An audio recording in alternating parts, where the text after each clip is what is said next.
Hi, everybody, and welcome back to Greater Manchester Stories. This episode's great guest is a gentleman called John Lawrence, who I met a few months ago at an event when we were all discussing child sexual exploitation.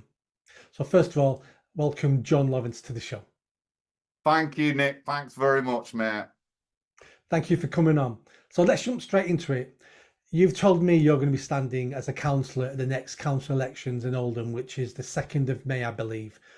Why are you standing? What's driving you to stand? Well, what's driving me to stand, Nick, is that our councils don't do the job that they're supposed to. They're inadequate. There's plenty of bankrupt councils, and if we look at what's going on now in other countries, they care more about the rest of the world than they do about the working class in the UK. We don't get nothing. Our industry's been sold off, and we had some great industry, steel, coal, stuff. All that's been sold off for whatever. We don't have nothing, and they don't do anything for us. And I mean, a big thing is things like political correctness and stuff like that. And my issues have been going on in Oldham since late 90s. It's not just recently, since late 90s. Oldham has a history of political correctness and biasness and racial tensions and division. And if we look at things like the Richer report in 2001, they blame it on the council and the council's lack of dealing with these issues, which I've pulled to many. I've talked to MPs about it. I've talked to Andy Burnham, said you don't deal with the issues when they come. And I'm just so disappointed with our councils and everything. That's why I've got involved. Yeah, it sounds like you're fed up. It sounds like you can't take this any longer, and it sounds like you're standing up because it seems, or you feel, no one else is standing up and no one else is doing anything about the problems in Oldham. Yeah, Yeah, yeah. and you talked about wokeness there. Correct me if I'm wrong, but you look like a mixed race man to me. I am, yeah, half Jamaican. Yeah, so even you, as a mixed race man, is saying this wokeness has to stop and has gone too far and is damaging society. Definitely. All sections of society and everyone's affected. It's not particularly like a white person that's affected. Everyone's affected with it. I'm affected with it. Black people in London are affected with it and stuff like that. And knowing how you went on, how you got counselled. A black woman who was working for a particular council in London, she put up a statement about believing in the family, and she got dismissed off her council for it. And she didn't say anything wrong, and that's going on all over the country, and it's killing us. It's killing our country. And it all started when they started attacking the family 60, 70, 80 years ago. And I've not heard about that woman, but as a woman, if you can't stand up for family without losing your job, I mean, that says it there. That's how far we've fallen in the UK. Yeah, I mean, our party, we do believe in family. That's one of the things we believe in. Christianity as well, to bring communities together. I'm not a practicing Christian, but I got brought up in with a Church of England background. I went to Sunday school. I went to the Boys Brigade, so nobody can say that I haven't, been to church or sung the hymns and stuff like that. But we believe in it, and the family. It's the biggest thing that's under attack. Once they attack our family and break the family up, it's easy to target individual people within the family, kids, the mums and dads. It's easy to target them, and we need that family connection and them family values bringing back. Yeah, you mentioned then that you're standing as part of a party. What is that party? And tell me a little bit about it. National Housing Party, United Kingdom. We're fully registered in the UK. We've already run elections in the Wirral, London, South Gloucester, Oldham, and we're looking at running in Leicester next elections. And yeah, and disappointing with a lot of the other parties, but we need to break up our electoral system with either independents or small hyperlocal political parties.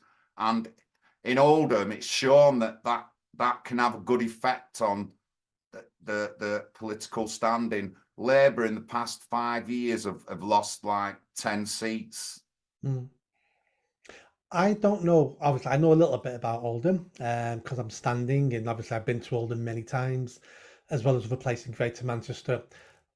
Would I be right in saying, because I say this all the time now, would I be right in saying that Oldham Council is probably the most corrupt in Greater Manchester?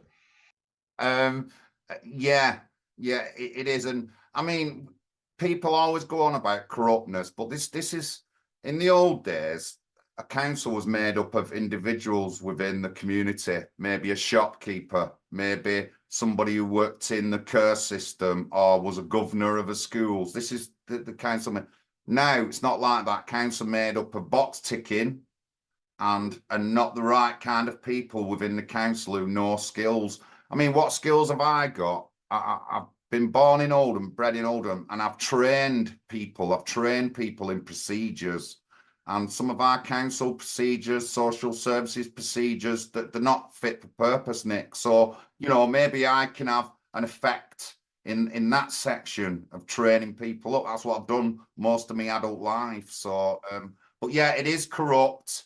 Like I said, though, it's not so much people when they say corrupt, they think that gangsters run the council. Now there is some gangsters in the council, but the wrong kind of people are in the council who run it.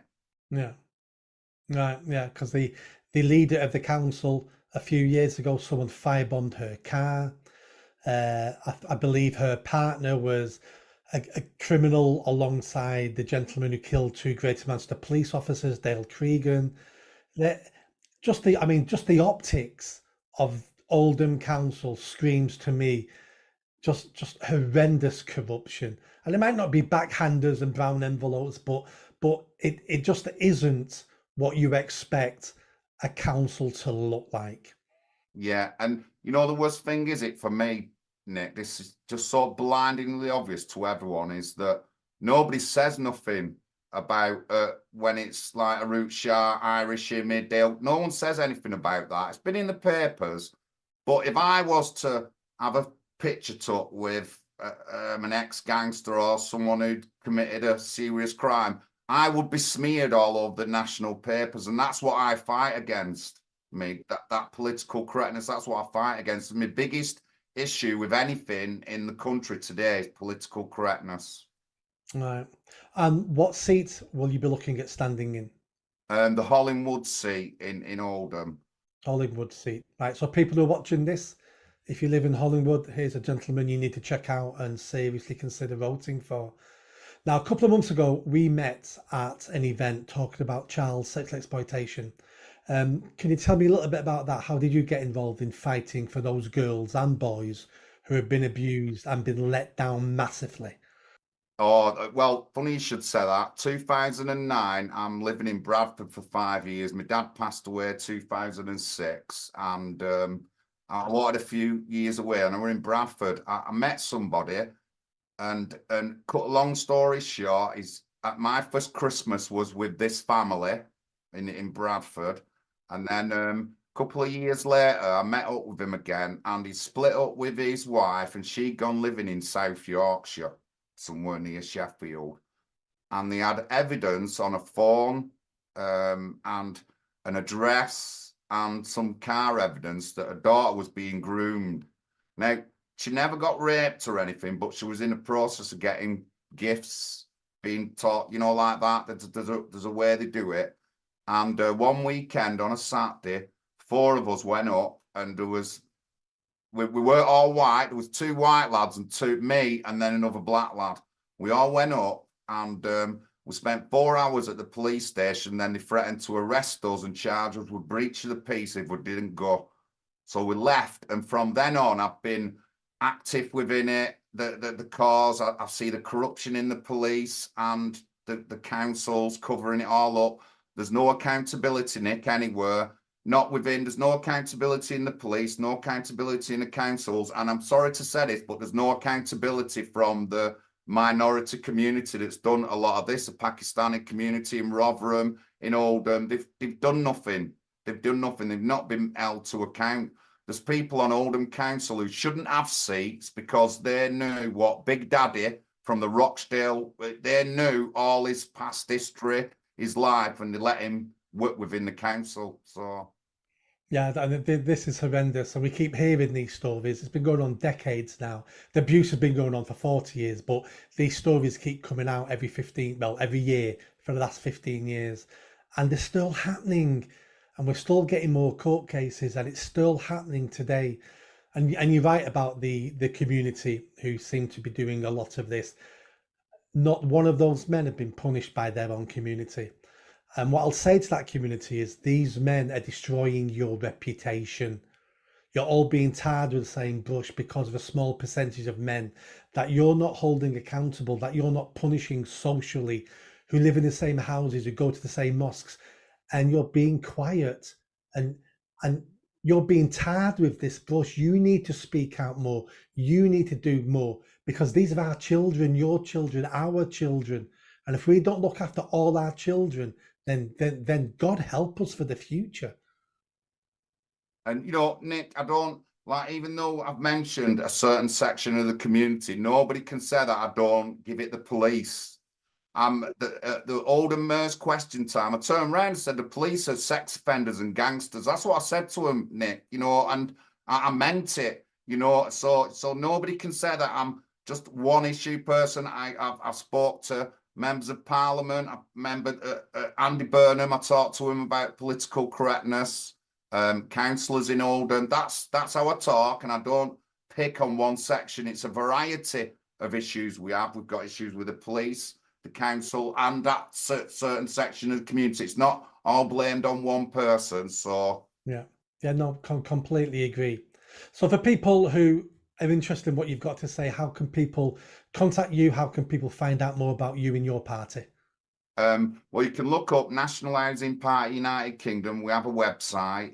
And what we are looking for is people to stand up within the community. More people are standing up to be councillors and to be taken into account than any time in the past. And anyone can run. If you've got social skills, or you're a governor of a school, or you do something within the community, you're more than qualified to be on the council. And so we want people to stand up. I want a candidate in every ward in Oldham. That's what I want, 20 candidates. So National Housing Party, United Kingdom, we have a website online. You can easily find us. You can find us on social media, NHP UK, or National Housing Party United Kingdom. But yeah, that's it. And how can people, are you on social media personally? I certainly am. My YouTube channel is NHP UK TV. John Lawrence on Facebook, and again we have various National Housing Party groups and that across Facebook. I mean, as soon as you find a link, my number's there as well, my phone number. So, you know, and I don't mind people phoning me up. My email address is john.lawrence@nationalhousingparty.uk. And I'll put all these details in the description of the video, so it saves you having to Google and search. You can find all John's details in the description. Thank you, John, for coming on. It's been great talking to you. I'll see you again at some of the events we'll be doing. And for the people watching, if you're interested, stand. Even if you stand as independent or join John's party, we need more decent people standing and representing their community. Because at the moment, we keep leaving it to career politicians, and that's why we're in the mess we're in today. Yeah. Cheers, John, and have a good weekend. Thank you very much, Nick. Thanks, mate. Thank you. Bye-bye. Did you like that video? I think you did. Hit the bell, give it a big thumbs up, comment, and don't forget I'm standing for election in Oldham East and Saddleworth. So please share this video, speak to your family and friends if you live in Greater Manchester, and if you live in Oldham East and Saddleworth, make sure you vote for me. Catch you soon.